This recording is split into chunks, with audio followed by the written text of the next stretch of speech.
Bienvenue sur cinéwebradio.com. Bonjour, c'est Francis Weber sur Cinéweb Radio.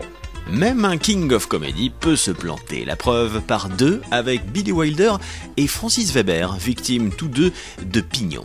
Billy Wilder, une icône pour Francis Weber qui a eu la chance de le rencontrer. Oui, j'ai rencontré parce qu'il a fait le remake de L'Emmerdeur.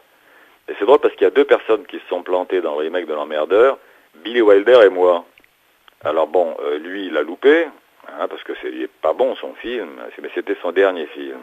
Ouais. Il était déjà donc assez âgé, et puis il s'est trompé parce qu'il a pris deux acteurs avec lesquels il avait l'habitude de travailler, Walter Matthau et Jack Lemmon, et le vrai problème était que Matthau était un comique. Alors si vous voulez que L'Emmerdeur fonctionne, il faut un tueur plausible, dangereux.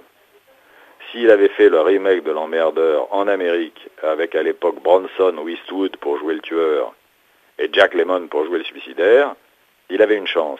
Donc il l'a raté, ça m'a attristé parce que pour moi c'était mon héros, Billy Wilder. Et derrière je me suis dit, bon, puisque j'ai fait un succès au théâtre avec Richard Berry et Patrick Timsit, ça a été un triomphe au théâtre et que tout le monde m'encourage à refaire le film que Molinaro avait fait, L'Emmerdeur, avec Brel et Ventura.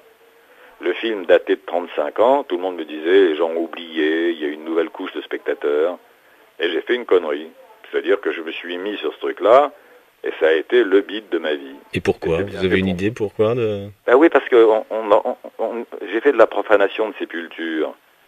J'ai déterré Ventura et Brel, qui étaient merveilleux. Et je les ai remplacés par des grands acteurs, mais c'est comme si je refaisais Autant en emporte le vent, avec Timsit dans le rôle de Scarlett et Berry dans le rôle de Clark Gable. Ça marcherait pas. Et retrouvez tous les extraits de l'interview de Francis Weber sur www.cinewebradio.com.